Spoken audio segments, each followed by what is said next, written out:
Kakadosh. We're going to start. This is the Parashat Shemot. Perek Aleph Pasuk Aleph. Ve'ele Shemot Bnei Yisrael. Yeah, thank you. Ve'ele Shemot Bnei Yisrael. Right, it says over here, these are the names of Bnei Yisrael. The Or HaChaim HaKadosh comes and he says, why does it say Ve'ele Shemot? Start Ele, just like Ele Adevarim. Asher Diber Moshe. Why Ve'ele? Vav. What's the Vav for? So he says, Lilmod Alehem, to teach us, Ki Kulam Tzadikim Kavotehem. All of them are tzaddikim, just like their forefathers. Ve'ele is Mosif al Rishonim, so it adds on to that which we said previously. Just like Rishonim was Abraham, Yitzhak, and Yaakov, tzaddikim elyonim, very big tzaddikim. Af eleken, so too these are the same thing. K'ma'aseh avot, asu abanim, just like the fathers, so too are the children. Od itachen al derech omram zal. It's also ki zman hagalut itchil mimei Abraham, mishenolad Yitzchak. The time of galut already started by Avraham Avinu. Once Yitzchak was born, it started the galut, and that's why it says ve'ele abayim Yitzrayma is adding on, just like the first ones was also in galut. Right? Ve'eli ma'em, it's the same thing. It continues with the galut. Okay? Fine. So that's the first explanation, the Vav, to teach you that. Now, the connection between last week's Parasha and this week's, which it says, Vayisem ba'arom b'mitzrayim ve'ele shemot b'nei Yisrael. From here is a remez that they make a matzeva and they write the name of the Met on his kever. Why? Vayisem ba'arom b'mitzrayim. He passed away. They put him in an aron in Mitzrayim. Ve'ele Shemot, and this is the names. So from here is a remez that you're supposed to write the names on the kever, right? But it says Vayisem ba'aron inside. They put him in a kever. They put him in a tombstone. So therefore, yeah, okay. No, there was referring to Yosef. Yeah, the last few words was Yosef. That Yosef died. Vayamot Yosef. Yeah. How many years between Abraham going to Mitzrayim and Yitzchak being born? How many years? What the Bnei Yisrael? Between who? Between Abraham going to Mitzrayim. Yeah, not Abraham going to Mitzrayim. It started when Yitzchak was born. When Yitzchak was born, how many years it was started. Between Yitzchak, Abraham going to Mitzrayim and Yitzchak being born. Shemot Bnei Yisrael Habaim. Shin Bet Yud Hey. That's the Rashi Tevot, the acronym. Rashi Tevot Shivya. Bal Ramez. It comes to teach you that even when Bnei Yisrael were Bashivya, we were in captivity. Shemot Bnei Yisrael. We always had our same names, which means even then we didn't change our names because there was 4 different reasons why we were redeemed from Mitzrayim. One of them was Shelo Shenu et Shemotam. We didn't change our names. It wasn't, all these Harry, Barry, Jack, I don't know what, all these Goyish names, Henry, Paul, this, that, It was real names.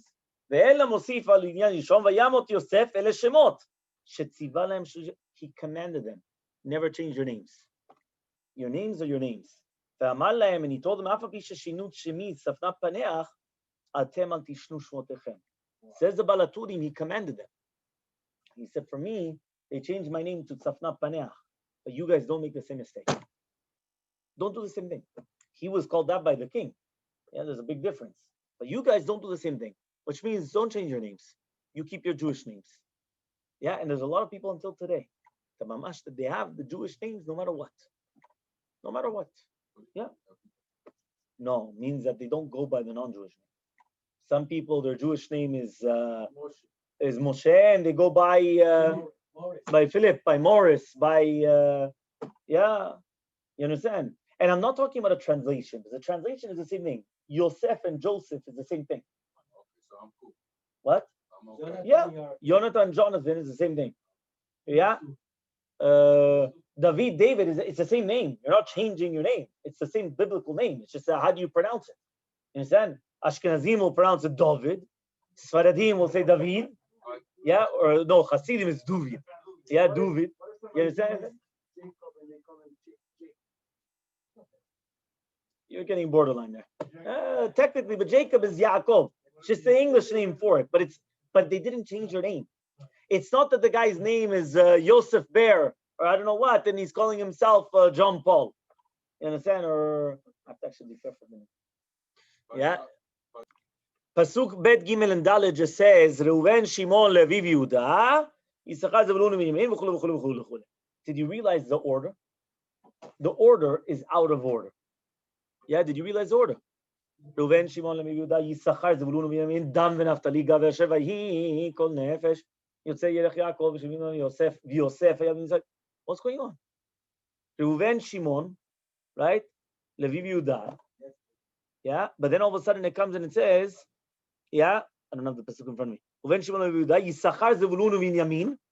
Yisachar, Zebulun first, then it has Binyamin, then you have Dan, V'Asher, Gad, Naftali, and then Yosef at the end. The order is, where's the order? You're completely off. No, it's not a little bit off, completely off. Binyamin is in the middle. Binyamin should have been last. Yosef was last.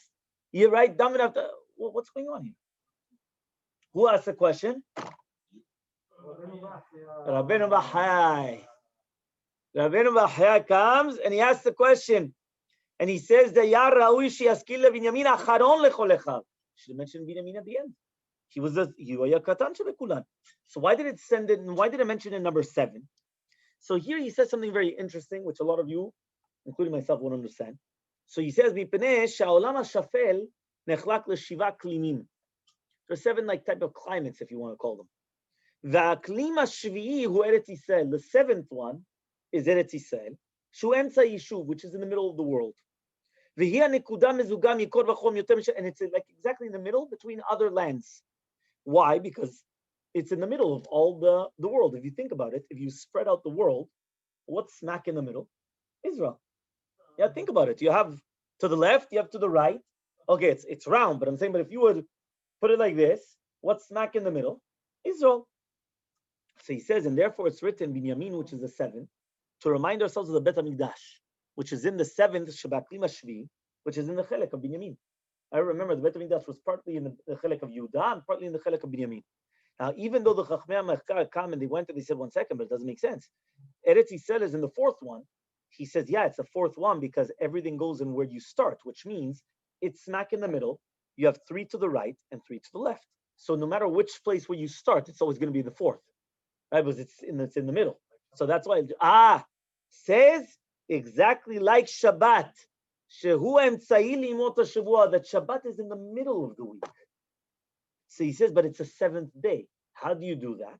He says very simple, because Erev Shabbat starts from Wednesday.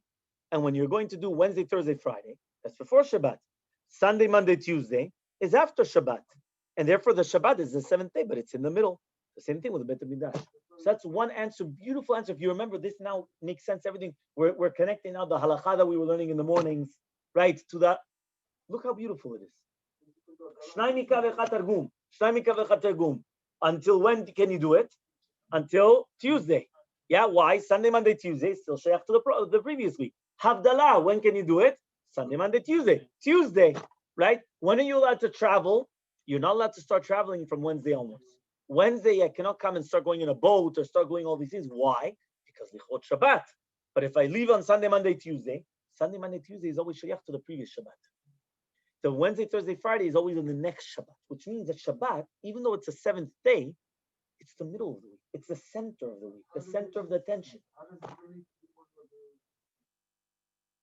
So one second. So what is he trying to tell you?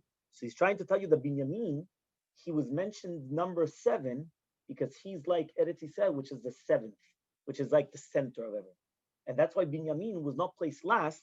He was placed smacked in the middle. Okay? But now 1 second. But it still didn't answer then, why is Yosef last? Now it makes sense. It makes sense. Reuven, Shimon, take the pasuk. I'll show it to you so you guys understand what he's saying. The pasuk says, what? No, but it's a center. 7 is in the middle of the week, right? 7 is the middle of the week. It's like the 0. Then you go like -3 and the +3. You understand? Like you got, so 0 is a center. So Binyamin was a center because he's connected the Bet HaMikdash. He's parallel to the Bet HaMikdash. So you had Reuven, Shimon, Levi, Yehuda. Until now, it was perfect. Reuven, Shimon, Levi, Yehuda. Those are the first 4 children, and that goes in order, right? All of a sudden, it says Yisachar Zevulun, which is still okay. Now Binyamin. Binyamin is out of order.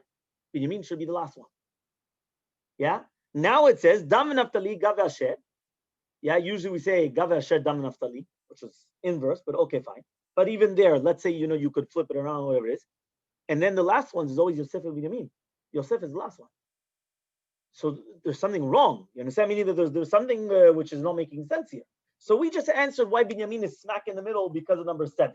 Right? That makes sense. But now what about Yosef last? So he says there's 2 reasons. Number 1, it says, in order that the children from the Gvirot, which are like, Rachel and Leah, they shouldn't put themselves above the Bnei Shfachot, above the children of Bilha and Zilpa. That's why in the middle you had thing why. Be'emsa, Ben Binyamin v'Yosef. So they put it, that means basically, right, we wanted to put them in the middle. Number 2, who is the greatest out of all of them? Yosef. Since Yosef was the greatest out of all of them, right, in Ma'ala and Kavod, so the first one is that it wanted to show you, right, that what? How the anava of Yosef. That's the way of the tzaddikim. The more that he gives them kavod and gedula, the greater they become, the more humble they become. For example, Yoshua bin Nun. Yoshua bin Nun, he became the ruler, the leader of all of Bnei Israel. Yeah, Yoshua bin Nun comes from which shevet? Which one? Ephraim. Lemate Ephraim, Moshe bin Nun comes from Yosef. Yeah, that's why he put Ephraim before Menashe. Why did Yaakov Avinu switch his hands? Because Ephraim was going to have Yoshua bin Nun, those are going to be greater, the people that come from Menashe. So he switched it. Yeah, that's why it comes, Ephraim and then Menashe. So Shea bin Nun, right, Yoshua, he comes from Ephraim. What happens? Moshe Rabbeinu comes and he puts his hands on him, and he becomes the parnas on the tzibur during the lifetime of Moshe Rabbeinu. What's written? By the Moshe kol divrei hashira zot beoznei ha'am hu ve'Hoshea bin Nun. Hizkira katuv Hoshea. Why did it say Hoshea, not Yoshua?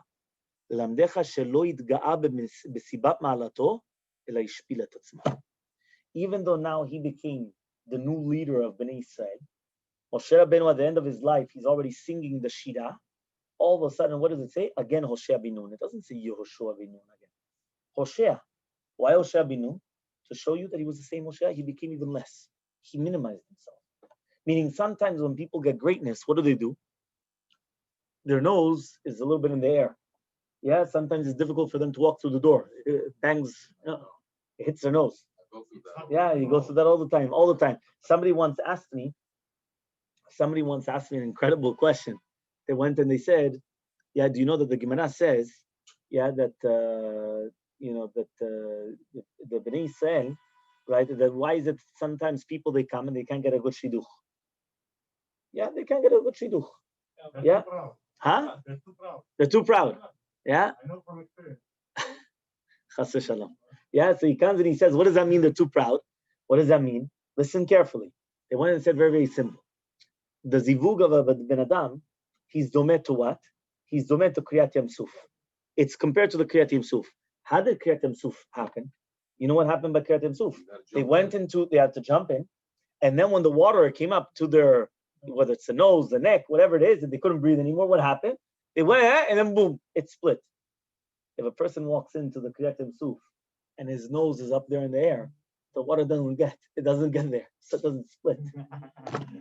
So because of that, they say that's why it didn't come yet. So Rav Shalom this morning, he was actually speaking about this. Not this morning, yesterday morning. I started laughing because he said that it once happened. I went into Netiv Ezra and I got there right by when he was going to mention the halacha. So he was talking about, bitachon. And he went and he said, how much bitachon do we have to do? So when he was speaking about it, he went and he told them that it once happened that there was a bachur that came to, I think it was the Steipler, the father of Chaim Kanievsky. And he went and he told them, listen, do you know that I wanted to come into, what's it called? I can't get a shidduch. So the Steipler went, he took out a stick and he was going to start beating him up. So he got all afraid, what's going on? He said, what is this? The shidduch came to you 3 times already. And what happened? Because you went and you were too nose in the air, nothing, you didn't want it. Yeah, you lost it. What happens? He said what happened was the first time came around and it was your shidduch. But you, not this. What happened? She got married to somebody else. Came a second one. She wasn't as good as the first. The first one was the mamash, the one which is the most matim. What happened? The second one comes. Again, she starts. Yes, no, this, that. Doesn't want. Again, she got married to someone else. 3 times already. You lost your shidduch. Yeah, what are you doing? So who do you think you are? She's going to beat him up. Yeah? Now why? Because we have to understand that shidduch comes from the Shamayim. We do our shidduch, 100% we do our shidduch, but everything comes from Hashem. And we have to understand that. You understand? So therefore, it was very, very important just to know that. So here it says, what the pshat was is that all of a sudden he comes and he says, the more that the gedulah they gave them, the more that they minimize themselves. Okay? Now it says in the psikta,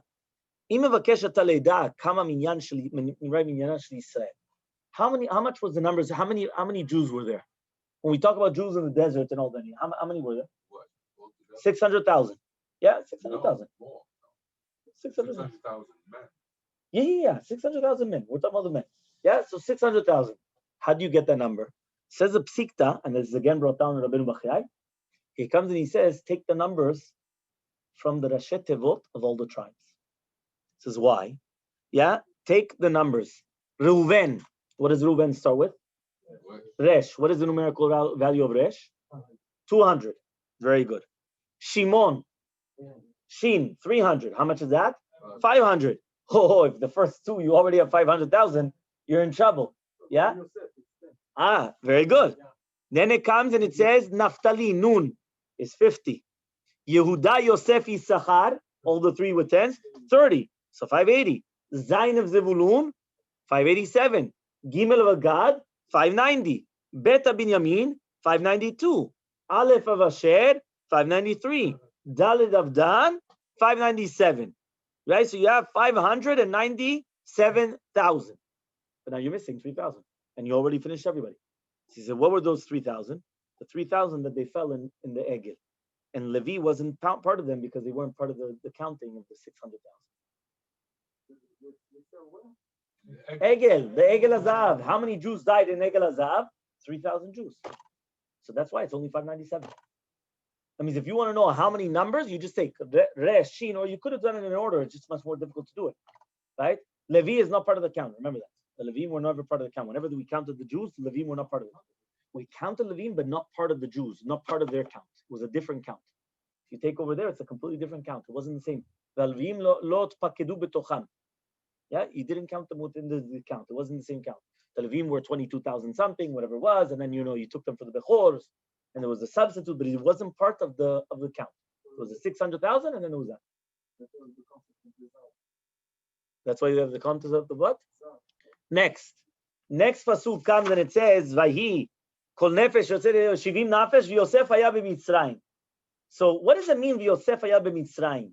So it comes out that there's 2 different pshatim. According to Rashi, it's coming to teach us the tzidkut of Yosef, that even though he was in Mitzrayim, he was a tzaddik just like everybody else.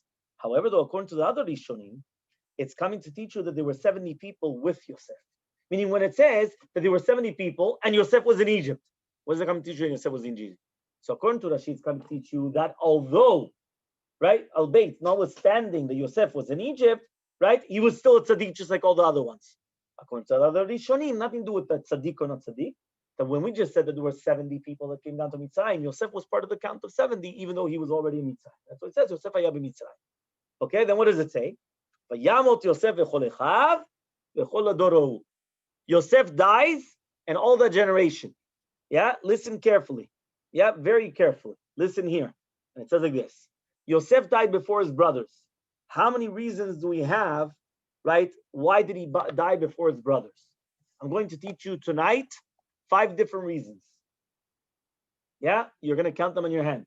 Khamsa. Yeah? So number 1, right? He says, it's brought down in the Gemara Masechet Berachot Nun He Amud Aleph. If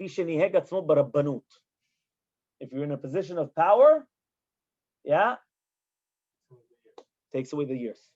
Remember, position of power just means headaches. Yeah, if you're not in a position of power, that's it. A position of power, headaches. Yeah, that's what it means. Yeah, what else do you want? It means headaches. So that's what it is. That's number one. Number two, the Sechel Tov brings, because since he went and he told them, this was with the Segula that we mentioned on Aliyat Shavi. Yeah, who got Aliyat Shavi? On Shabbat morning. Anochi achalkel etchem. Yeah. What do you think I'm winking to? Yeah, he says, Anochi achalkel etchem. I'm going to support you. So Amar HaKadosh Baruch Hu, nireh mi hu hamchalkel. Who's the one that supports? Who's the one that supports? Ani or ata? Is it me, HaKadosh Baruch Hu? Is it you? Lefichach met Yosef tchila. Yosef died first, and afterwards all the brothers. To show that even though the supporter died, Hashem is the one that supports.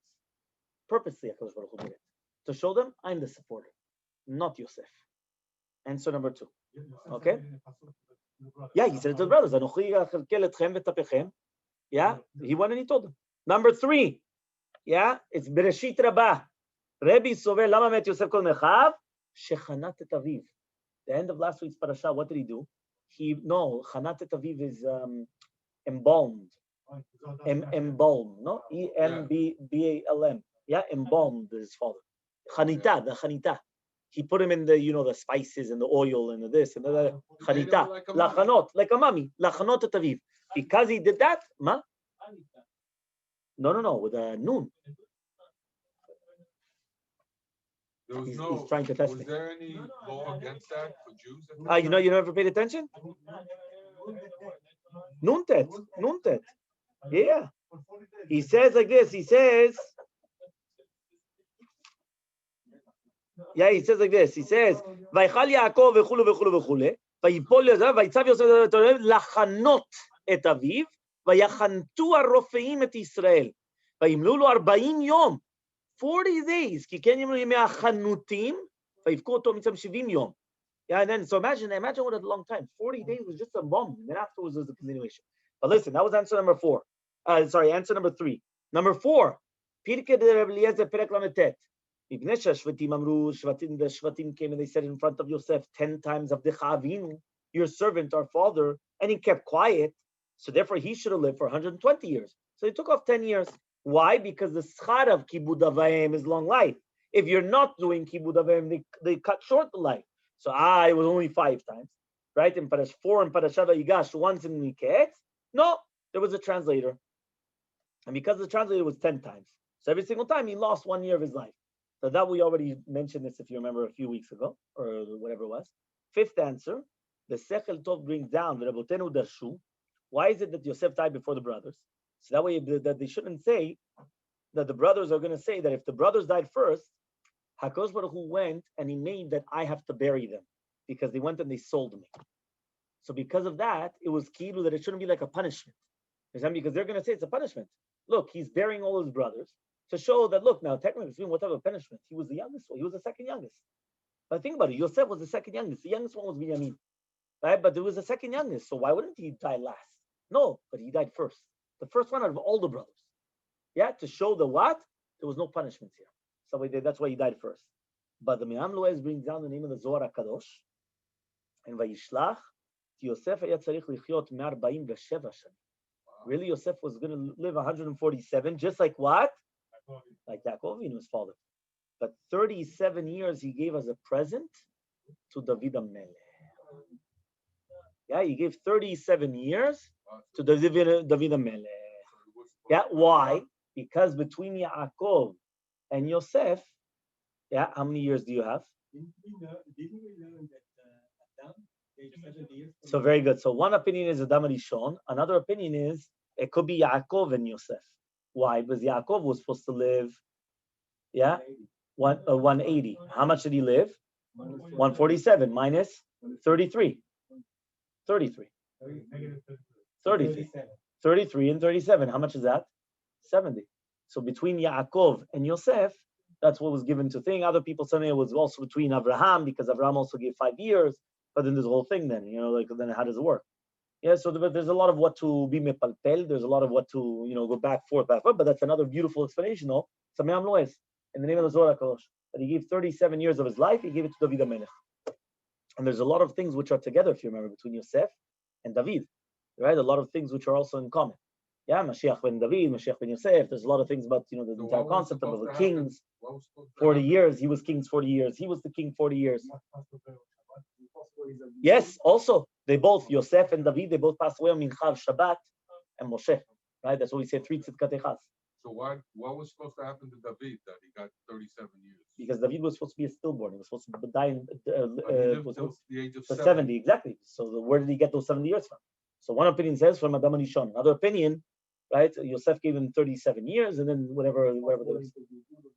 Well, I don't know if you want to call it a Gilgul. We're not sure, but there's a lot of connections between them. Okay.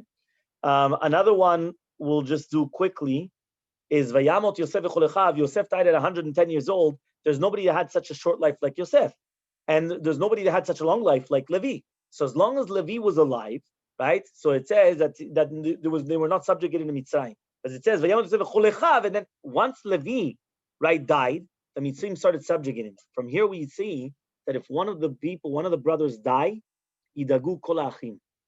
Once a brother passes away, all the brothers have to be careful. And one of the chabura that passes away, everyone in the chabura have to be careful. Because it says, so it comes out that once Levi passed away, until Bnei Yisrael left, there was 116 or 117 years. Right? So that means that the shibur cannot be more than 117 years, but it couldn't have been less than 86 years, as is brought down as Miriam. Why was her name Miriam? Because Maror. Miriam was called, but that's when they started the subjugation. So since he was either 86 or 87, there's a whole thing over there, right? So it comes out that the minimum was 86 years of subjugation. So the maximum would have been 116 or 117, because that was by the time, they were only there for 210 years. So 210 minus, that's what it's saying over here, because at the end of the day, Miriam was the minimum, but the maximum was when Levi passed away. Levi, right, that's what he's coming over here. Was he when he died? In 133. Okay, have a wonderful night.